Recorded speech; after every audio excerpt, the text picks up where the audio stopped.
വോട്ടർമാരുടെ എണ്ണം കൂടിയിട്ടും അതിനനുസരിച്ച് സൗകര്യങ്ങൾ കുറഞ്ഞത് ബൂത്തുകൾക്ക് മുന്നിൽ ആളുകളെ വലച്ചു. 6 മണിക്ക് ശേഷവും പുതുക്കാട് മേഖലയിലെ ബൂത്തുകൾക്ക് മുന്നിൽ കാത്തുനിന്ന വോട്ടർമാരുടെ എണ്ണം 100 കണക്കിനായിരുന്നു. 3 മണിക്കൂറിലേറെ വരി നിന്ന് വലഞ്ഞാണ് സമ്മതിദാനാവകാശം വിനിയോഗിച്ചത്. ഉദ്യോഗസ്ഥരുടെ മെല്ലപ്പോക്ക് മൂലം ദുരിതത്തിലായവരുടെ കൂട്ടത്തിൽ ഭൂരിഭാഗവും സ്ത്രീ വോട്ടർമാരായിരുന്നു. 6 മണിക്ക് ശേഷം ടോക്കൺ നൽകിയായിരുന്നു വോട്ടെടുപ്പ്. കൂടുതൽ വോട്ടർമാർ കാത്തുനിന്ന് 6 മണിക്ക് ശേഷം വോട്ട് രേഖപ്പെടുത്തിയത് Varandarappilly saint John's Bosco LP സ്കൂളിലെ ബൂത്തുകളിലായിരുന്നു. ഇവിടെ രാത്രി 8 മണിയോടെ 100ഓളം പേരാണ് വോട്ട് ചെയ്ത് മടങ്ങിയത്. കല്ലൂർ VLP സ്കൂളിൽ 75 പേർക്കും, പുലക്കാട്ടുകര ഹോളി ഫാമിലി സ്കൂളിൽ 50 പേർക്കും, രണ്ടാംകല്ല് അയ്യങ്കാളി സാംസ്കാരിക നിലയത്തിൽ 50 പേർക്കും ടോക്കൺ നൽകി. തൊട്ടിപ്പാൾ സ്കൂളിൽ 8 മണി കഴിഞ്ഞിട്ടും വോട്ടിംഗ് പൂർത്തിയായില്ല. ഇവിടെ 35 പേർ വോട്ട് ചെയ്യാൻ കാത്തുനിന്നു.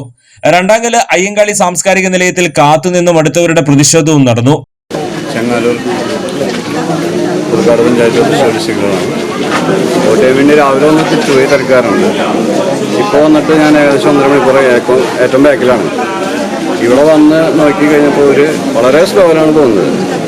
ഇത്ര ആൾക്കാർക്ക് വേണ്ടി ഈ ഒരു സംവിധാനം പോരാ എന്നാണ് എൻ്റെ അഭിപ്രായം. നമ്മൾ 5 വർഷത്തിൽ ചെയ്യുന്നൊരു വോട്ടാണ്.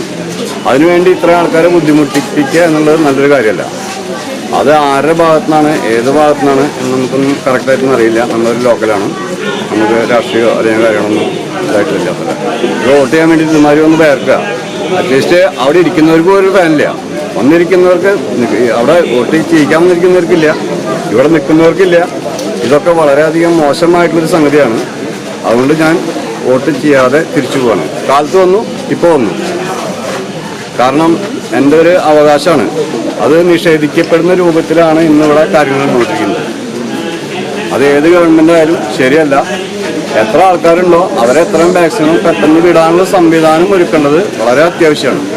നിരവധി ബൂത്തുകളിൽ തിരക്ക് മൂലം പല വോട്ടർമാരും വോട്ട് ചെയ്യാതെ മടങ്ങിയതും കാണാമായിരുന്നു.